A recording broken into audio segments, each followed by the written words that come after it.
This really shouldn't be a big surprise to anyone, but Donald Trump is not really very popular in Canada. He's not well received and not much liked or respected by most Canadians and the Canadian public. His outspoken, controversial, tough guy, take no prisoners approach to politics doesn't go over well in our country or mesh with our Canadian values. His onslaught of childish name-calling and the constant politics of conflict and hate doesn't sit well with most of us. You know, we're perceived throughout the world as friendly, polite, tolerant, multicultural, and most Canadians that I talk with will tell you there's really no place for Donald Trump or his MAGA movement to rise up in political prominence in our country, or so they think. But recently, I've actually begun to have my concerns that it is indeed possible, if not even maybe probable, that we could see a strong, charismatic, Trump-type leader emerge as a force in our country. We're going to talk about that today. We'll start by taking a minute to look at the overall perception of Donald Trump on this side of the border. Generally speaking, he's not well liked. Various polls and surveys taken over the years show time and again that a significant majority of Canadians have an unfavorable view toward him. His policies, his rhetoric, behavior, during and after his presidency often clash with Canadian values and our political norms, leading to widespread disapproval. Much like in the U.S., Trump is a polarizing figure in Canada as well. While he's generally unpopular, there are political divides in our country and the opinion about him. Conservative Canadians, especially those aligned with populist or right-wing movements, are more likely to have a favorable view of Trump. They often appreciate his stance on issues like immigration, trade, and political correctness. Canadian media coverage of Trump has largely been critical, focusing on his controversial statements, policies, and behavior. This coverage has contributed to shaping our opinion against him. During his presidency, certain Trump administration policies had direct impacts on Canada, such as the renegotiation of NAFTA, resulting in the new USMCA, tariffs on Canadian steel and aluminum, his stance on climate change and the Paris Accord. These often fueled negative perceptions of Trump amongst Canadians. Compared with other U.S. presidents, Trump is noticeably less popular in Canada. For example, when Barack Obama was president, he enjoyed widespread admiration and support amongst Canadians, young and old. Since leaving office, Trump's popularity in Canada has remained low.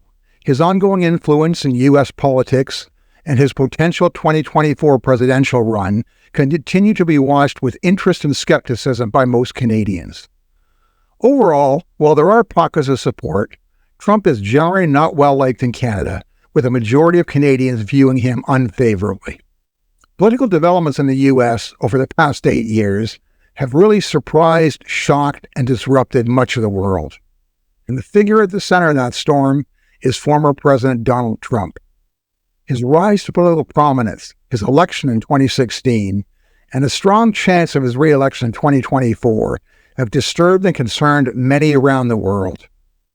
What's even more concerning, at least to me, is the widespread acceptance and support from a significant portion of the American population.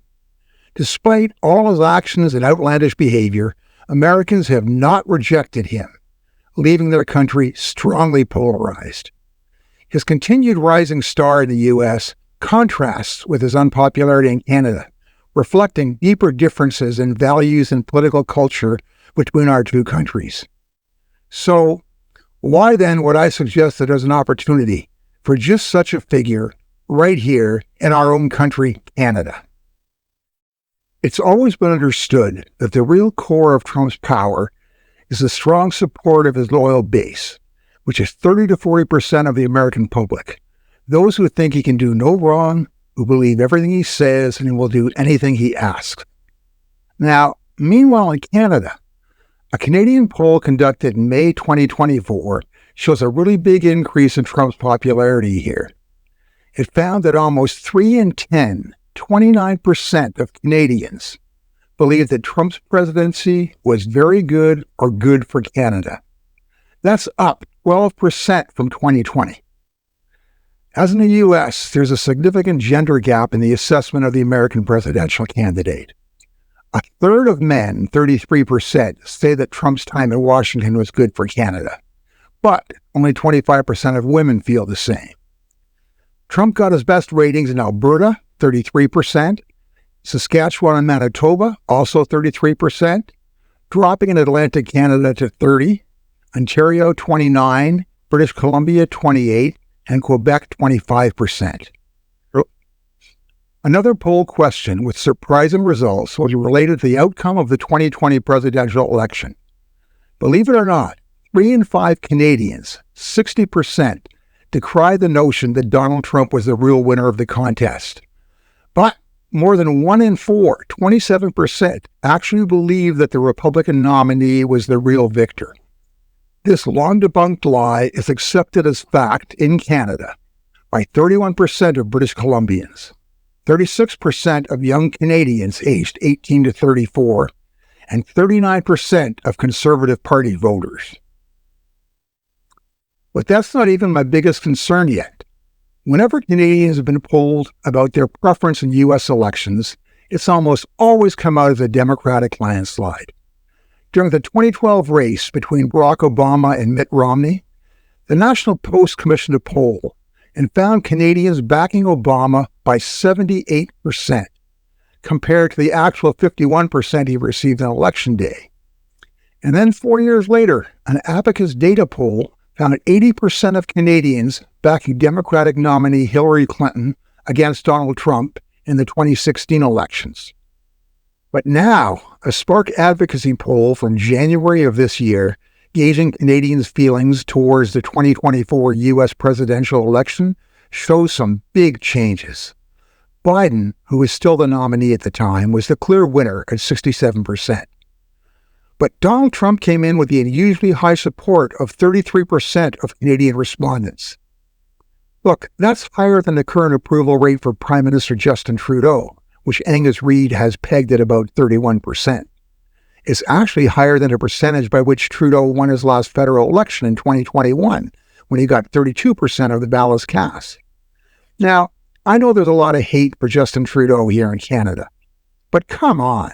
When it comes to corruption, deceit, and outright lying, Trudeau's a baby, a rank amateur compared to the wizardry of Grandmaster Donald J. Trump. Trump showed considerable support from Canadian Conservatives, with 50% saying that they would pick him over a Democrat. He came out strongest in Alberta, where 42% said that they would vote for him. But probably the most surprising result was that younger Canadians disproportionately favored Trump. So much so that, in fact, young Canadian voters emerged as more pro-Trump than young voters in America. More than 1/3, 36% of young Canadian women between the ages of 18 to 44 were in the Trump camp. And young Canadian men, well, they were the largest single most pro-Trump demographic in the poll. The survey showed a majority, 52%, of under 44 aged Canadian men would vote for Trump. Yet, a significant number of young men and Conservative voters in Canada see something in Trump that others are being put off by. There clearly are potential MAGA voters in Canada, and those numbers are not inconsequential. So, where does that leave us? Well, you've got to understand that the advent of Trump in the Trump era wasn't nearly as unpredictable as some would think. That 30 to 40% of his core base, of his strong base, has always been there. The disenfranchised Americans. They didn't just pop up out of nowhere. They've been around for a while. And similarly, we've got disenfranchised people in Canada.